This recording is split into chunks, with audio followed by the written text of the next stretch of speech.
कल की वीडियो में आपने देखा, हमने थोड़ा यूरोपीय कंपनी के बारे में थोड़ी सी चर्चा की। और उस कहानी को मैं एक बार रिपीट करता हूँ कि क्या कारण है यूरोपीय कंपनियां भारत में आने। और मैंने एक डॉट क्वेश्चन मार्क भी दिया था आपको कि भारत में यूरोपीय कंपनियों के आने के कारण क्या थे। ये भी एक क्वेश्चन रहा है। तो यूरोपीय कंपनी भारत आने के कारण,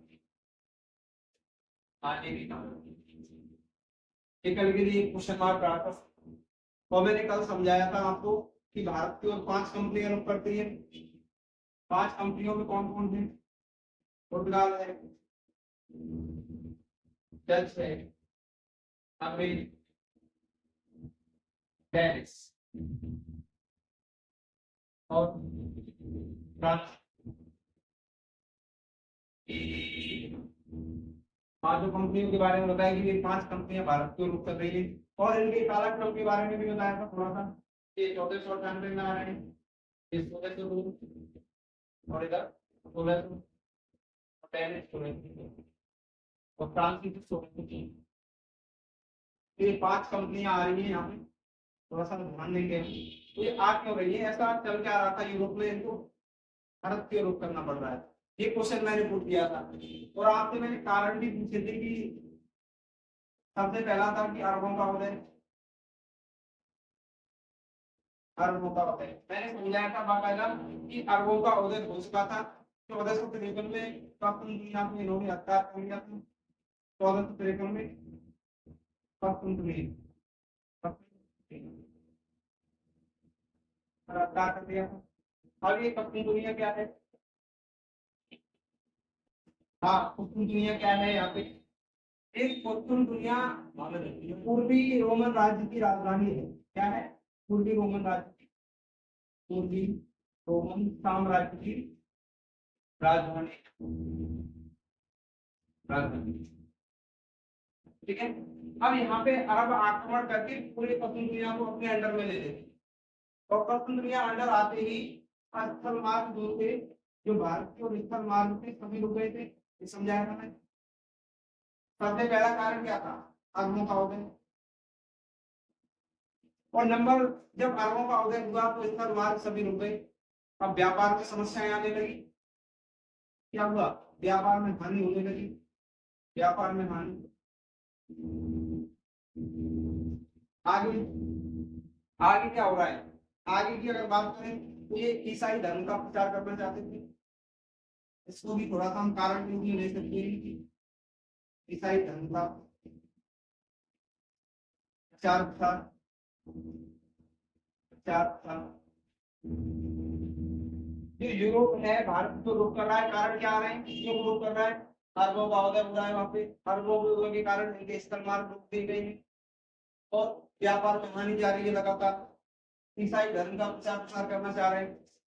और कोई एक कारण हो तो आपको कमेंट में बताना। तो एक आध कारण आपको समझ में आ रहा हो, और क्या कारण हो सकता है कि देश में भारत में। ठीक है। अभी हम थोड़ा सा आगे बढ़ते हैं। पुर्तगाल कर जाएंगे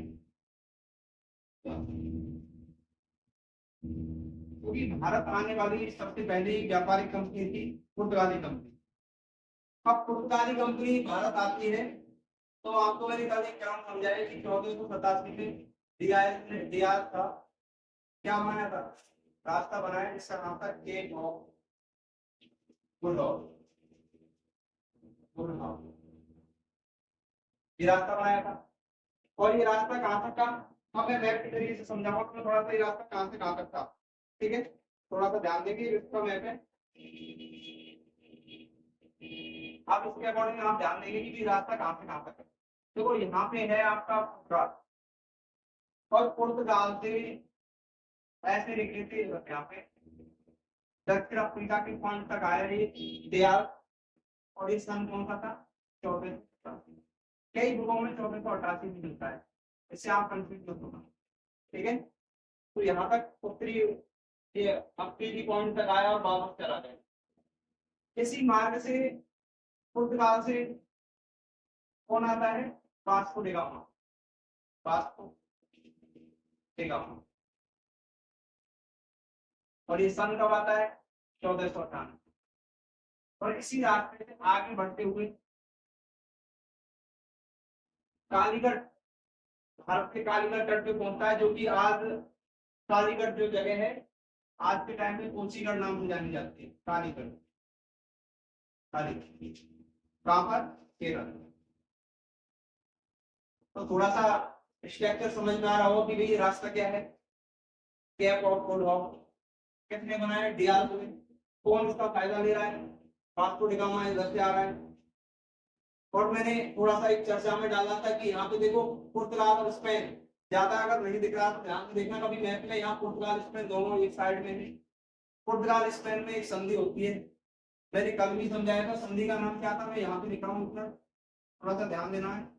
टारडेस्लास, टारडेस्लास। ये क्या कहती है कि जो पुर्तगाली हैं वो पूरब की ओर व्यापार करेंगे और जो स्पेन वाले हैं वो किधर करेंगे? पश्चिम की, पश्चिमी ओर। और ये संधि होती है 1494। थोड़ा सा हर एक पॉइंट इंपोर्टेंट है, इसको ध्यान रखना है। अब आगे हम पुर्तगालियों के बारे में अब धीरे धीरे आगे को बढ़ रहे हैं। मैप में भी समझना है वो समझ सकते हो कि रास्ता यहाँ से पुर्तगाल से निकलता है, अफ्रीकी पॉइंट पे रुकता है, यहाँ से मेडागास्कर होते हुए कालीगढ़ पे पहुंच जाता है वास्को डी गामा। अब आगे मैं इसकी चर्चा करूंगा बोर्ड में कि वास्को डी गामा भारत पहुंच रहा है तो उसका स्वागत कौन करेगा, कौन सा तट है, क्या मैटर है, इसकी सब पे चर्चा की जाएगी।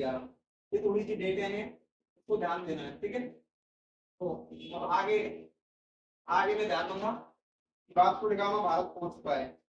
तो इसमें पहला क्वेश्चन ये बनता है कि भारत पहुंचने वाली सर्वप्रथम कंपनी कौन सी थी? पुर्तगाली। और दूसरा, भारत पहुंचने वाला पहला नाविक कौन था? वो भी Vasco D gamma.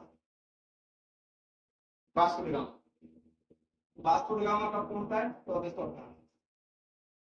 Vasco D gamma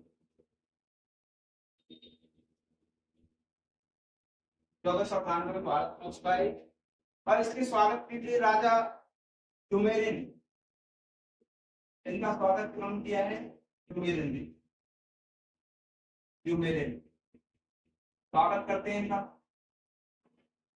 अब जब स्वागत किया जाता है कि हमारी बात में पहले के दिन है, कोई भी व्यक्ति आता है तो स्वागत किया जाता है। आज भी नॉर्मल व्यापारी गांव में आते हैं तो उसका भी स्वागत होता है। ऐसे ही बाकायदा इन्होंने जुमेरिन ने स्वागत किया है। और कहाँ पे आके पहुंचा है? अगर मैं स्थान की बात करूं, कालीगढ़, कालीगढ़ पे आके पहुंचा है। और फिलहाल में कहां पर है कालीगढ़? केरल। और एक करेंट का क्वेश्चन मैं रिलेट करता हूँ यहाँ पे। कालीगढ़ को अभी फिलहाल में नाम बदल दिया है कोची, कोचीगढ़, कोचीगढ़ नाम रख दिया गया है इसका। तो थोड़ा सा मैं एक मिनट में दिखा देता हूँ। हाँ, कोचीगढ़ नहीं बेटा, कोचीकोड है, कोचीकोड, कोचीकोड, कोचीकोड रख दिया गया है। और एक यहाँ पे करंट का क्वेश्चन है, पहला महिला पुलिस स्टेशन, पहला महिला पुलिस स्टेशन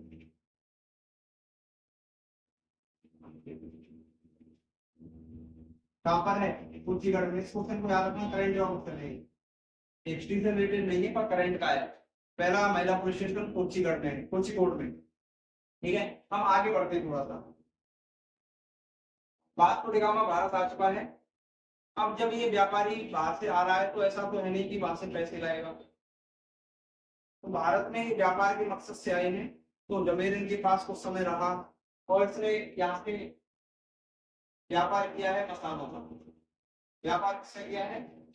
मसालों का। और यहाँ से क्वेश्चनों को थोड़ा सा रिलेट करते जाइए।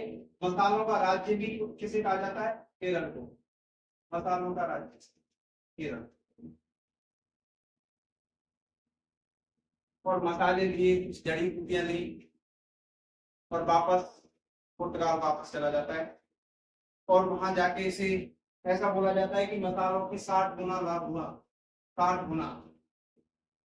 एक व्यक्ति जब व्यापारी नॉर्मल भारत आया, मसाले खरीदे, जड़ी बूटियां ली और 60 गुना लाभ कमाया।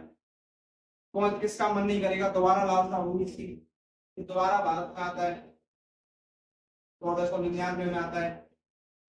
इसी क्रम में 1500 में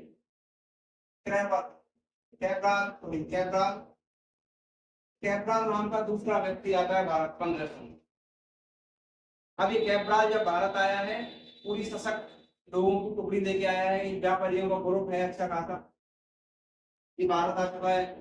और यहाँ पे अभी थोड़ा सा ये सोच रहे हैं कि भारत में हमें क्यों ना कोई फैक्ट्री की जगह मिल जाए, क्यों ना हम अपना व्यापार बना लें यहीं से।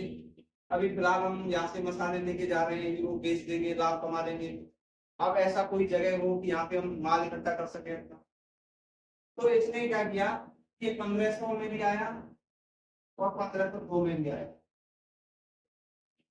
अब नेक्स्ट ईयर जब 1503 लगता है, थोड़ा सा क्रम पे ध्यान देना है, 1503 लगता है तो ये फैक्ट्री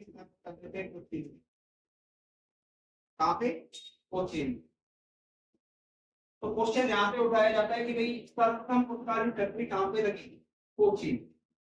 कोचीन में सर्वप्रथम पुरस्कार फैक्ट्री लग चुकी है।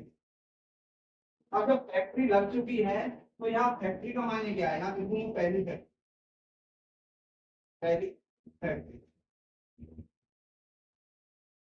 फैक्ट्री का संदर्भ यहाँ पे माल इकट्ठा करने की जगह से है, ना कि कोई माल उत्पादन किया जा रहा है, यहाँ पे सिर्फ माल इकट्ठा किया जाता है।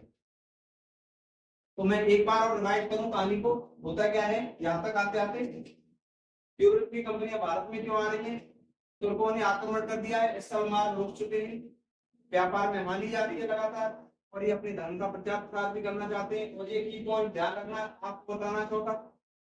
आगे मैंने बताया कि कौन कौन सी कंपनियां भारत आ रही हैं, पुर्तगाल, डच, अंग्रेज, डेनिश, फ्रांसीसी आ रहे हैं। इस क्रम में सबसे पहले मैंने पुर्तगाल को लिया है। पुर्तगाल में क्या होता है, 14वीं शताब्दी में डियाज ने कैप ऑफ गुड खोजा, मैंने बाकायदा तुम्हें मैप से दिखाया है, दोबारा देख सकते हो इस चीज को। 1498 में वास्को डी गामा आ चुका है, जो मेरे ने इसका स्वागत करते हैं। और ये कालीकट केरल रुकता है आगे, और ये पहला महिला पुलिस स्टेशन भी बताया मैंने, यहाँ पे है। और ये व्यक्ति जो है वास्को डी गामा प्रथम नाविक भी है, प्रथम नाविक भारत आने वाला, भारत आने वाला। अगर राइटिंग में मिस्टेक हो तो मैं बार बार बोल के समझा रहा हूँ कि प्रथम नागरिक है आने वाला। और ये क्या व्यापार कर रहे हैं, मसालों का व्यापार। और मसाले जब भारत से लेके जा रहे हैं तो ध्यान दीजिए कि ये 60 गुना लाभ कमा रहे हैं। अब 60 गुना लाभ हुआ तो ये दोबारा वापस आएंगे। ये 1500 में दूसरा जाजी बीड़ आया है, कैब्राल, कैब्राल, कैब्राल आया है, फैक्ट्री लग चुकी है इनकी। इसका मतलब क्या है, व्यापार बढ़ने लग गया है, थोड़ा सा स्तर पे व्यापार अग्रसर हो गया है। व्यापार अग्रसर होने के शर्त में क्या है कि अब इन्हें कुछ ना कुछ ऐसा करना पड़ेगा, यहाँ कुछ अधिकारी कर बैठानी पड़ेगी अपनी फैक्ट्री के लिए। तो अब आगे अगेंस्ट क्या होता है कि 1505 में अल्मीडा गवर्नर बन के आता है, अल्मीडा प्रथम गवर्नर बन के आता है, गवर्नर, पुर्तगाली कंपनी का प्रथम गवर्नर अल्मीडा बन के आता है, जो कि थोड़ा सा चालाक उनका गवर्नर है। और आने के बाद ये ब्लू वाटर पॉलिसी लगाता है, पानी में लगा देता है blue water policy, blue water policy. इसे तुम कह सकते हो शांत जल की नीति। इसमें हुआ क्या कि अगर कोई यूरोप के अलावा कोई भी भारत का या अन्य अरब व्यापारी आएगा तो उसे कहीं वहां से जहाज जिनका जब्त किया जाएगा, उन्हें पानी में घुसने नहीं दिया जाएगा, व्यापार नहीं करने देंगे। तो वाटर पॉलिसी लगा देता है, जिसके कारण पूरे अरब सागर में पुर्तगाली राज कर जाता है। आगे आगे थोड़ा समय बढ़ता जाएगा। और अब आगे हम अगर थोड़ी सी बात करेंगे तो यहाँ से आगे मैं बात अभी नहीं बढ़ाना चाह रहा हूँ, जिससे अभी इंटरेक्ट वीडियो में आप बताओगे तो ऐसे आगे थोड़ा थोड़ा आगे बढ़ूंगा। आज के लिए बस इतना ही, मैं आगे पुर्तगाली कंपनी को डिस्कस कर सकूँ।